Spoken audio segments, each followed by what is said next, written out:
اللہ نے 97.5%, 97.5 آپ کے پاس چھوڑ دیا ہے کہ یہ سب مال تمہارا ہے.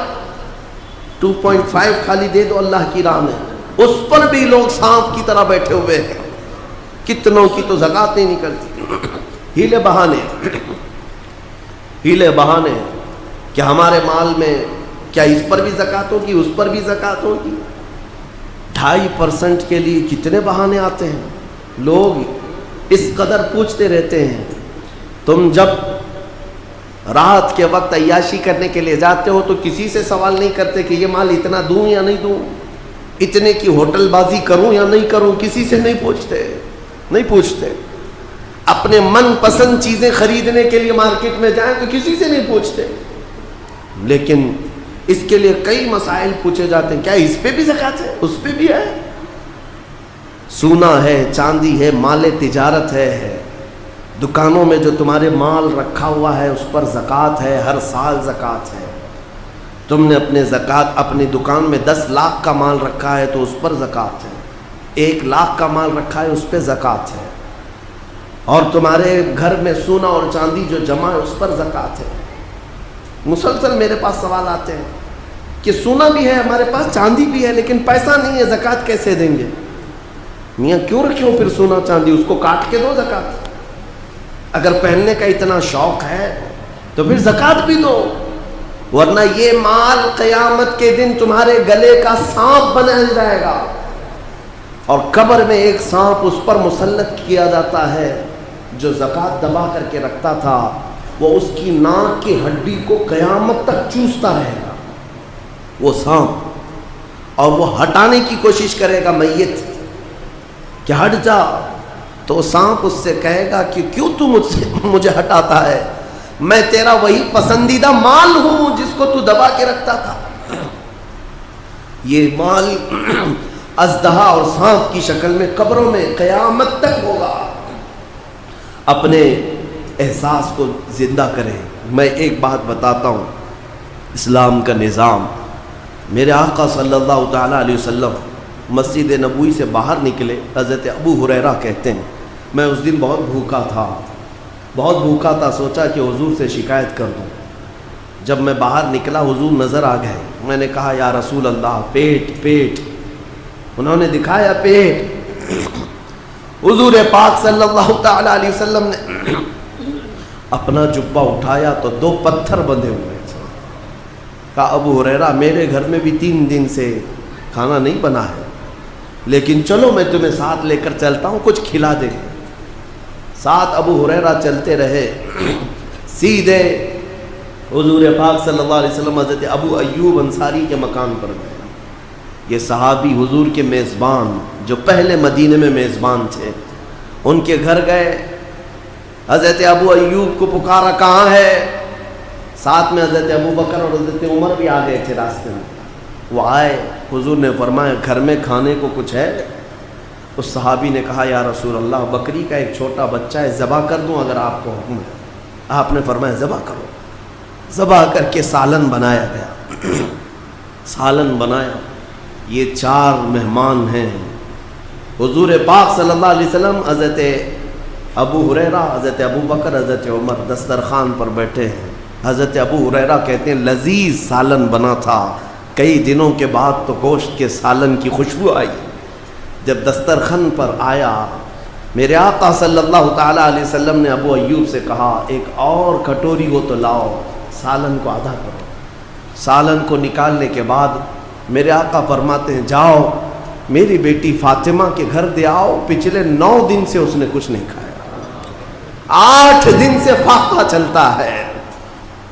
بہرحال وہ اہل بیت کا گھرانہ ہے, رسول اللہ کے عطرت ہے, لیکن بتانا یہ ہے کہ میرے آقا اس دسترخوان پر بیٹھ کر کے بھی احساس رکھتے ہیں کہ کس کے گھر میں کھانا نہیں ہے. ہمارے گھروں کے اندر آج جس طرح سے مرغن غذائیں کھائی جا رہی ہیں, کیا کبھی احساس کیا کہ کوئی اور بھوکا ہوگا؟ اس ماہ پاک میں اپنے ہاتھوں کو کشادہ کر دو. اے مومنو, اللہ دینے والا ہے, جتنا تم دو گے اس سے کئی گنا زیادہ اس کا وعدہ ہے, وہ تمہیں نوازے گا, 70 گنا زیادہ نوازے گا. عبداللہ ابن مبارک فرماتے ہیں میں حج پہ چلا. حج کسے کہتے ہیں؟ پیسے جمع کر کے حج کے لیے جاتے ہیں لوگ. اس زمانے میں بھی حضرت عبداللہ ابن مبارک کہتے ہیں میں پیسے بہت دنوں سے جمع کیا تھا, حج پہ جانا تھا, اور جب قافلہ نکلا تو مال لے کر کے میں بھی حج پہ نکل پڑا. قافلے اس وقت اونٹوں کے قافلے, گھوڑوں کے قافلے ہوتے. کہتے ہیں قافلہ ایک منزل پر پڑاؤ کیا رات کو, میں وہاں پر رکا رہ گیا, اور صبح میں اٹھ کر کے وضو کی غرض سے تلاشتے ہوئے میدان کی طرف آیا تو کچرے کا ایک ڈھیر پڑا ہوا تھا جس میں لوگ کوڑا کرکٹ پھینکتے. حضرت عبداللہ ابن مبارک کہتے ہیں اس کچرے کے ڈھیر کے پاس میں نے ایک 8 سال کی بچی کو دیکھا جو کچرا ادھر ادھر کر رہی ہے, ادھر ادھر کر رہی. تھوڑی دیر کے بعد عبداللہ ابن مبارک کہتے ہیں اس بچی کے ہاتھ میں ایک مری ہوئی چڑیا آئی. چڑیا مر کر کے پڑی ہوئی تھی. اس چھوٹی سی بچی نے اٹھایا, اس کے پر کھینچے اور چبا کر کھانے لگی, اور دوڑ کر کے اپنے گھر کی طرف جا رہی تھی جو جھوپڑی میں تھی. عبداللہ ابن مبارک کہتے میں اس کے پیچھے پیچھے ہو لیا. وہ لڑکی گئی تو اپنے گھر میں ایک اس کا چھوٹا بھائی بھی ہے, اس کو کھلا رہی ہے مری ہوئی چڑیا. آپ نے اس بچی کو پکڑ لیا اور کہا بیٹا یہ مری ہوئی چڑیا ہے, اسے تو کھا رہی ہے؟ وہ بچی رونے لگی, بابا کیا اسلام 4 دن کی بھوک کے بعد بھی مری ہوئی چڑیا کھانے کی اجازت نہیں دیتا؟ ہمارے گھر میں اس کے علاوہ ہے کیا جو ہم کھا کر کے اپنے حلق کو تر کریں؟ 4 دن کے فاقے کے بعد بھی ہم مری ہوئی چڑیا نہیں کھا سکتے. عبداللہ ابن مبارک کی آنکھیں بھیگ گئیں. آپ نے اپنے حج کے سفر کا جتنا مال تھا, جو پیسے تھے, سب ایک چادر میں جمع کیا اور سب اٹھا کر کے اس بچی کو دے دیا. کہا بیٹا اس سے تو اپنی زندگی گزار, آئندہ مری ہوئی چڑیا کبھی نہ کھانا. پورا مال دے دیا. اب حج پہ جانے کے لیے پیسے بھی نہیں ہیں. قافلہ چل پڑا, لیکن عبداللہ ابن مبارک بیچ راستے سے اپنے گھر چلے آئے. لوگ کہتے رہے, لوگ کیا بولیں گے, حج پہ گئے نکلے بڑی شان سے اور بیچ راستے سے تم لوٹے جا رہے ہو, حج پہ نہیں جاؤ گے. عبداللہ ابن مبارک نے کہا میرا حج ہو گیا, میرا حج ہو گیا.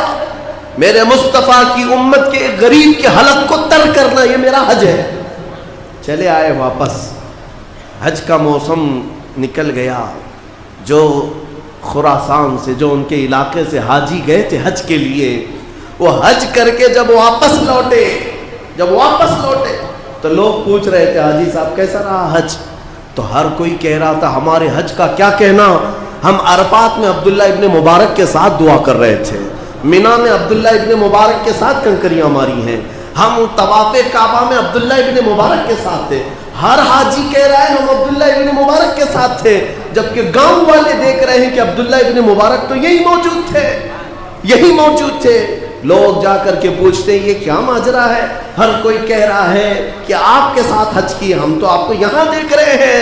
ان کی آنکھیں بھیگ گئی اور کہا مولا میرا قادر مطلق ہے, جب اس کی رضا کے لیے ایک غریب کی مدد کی گئی تو اللہ نے عبداللہ ابن مبارک کی شکل کا ایک فرشتہ بھیجا جو ان کی طرف سے پورے حج کے ارکان ادا کرتا رہا.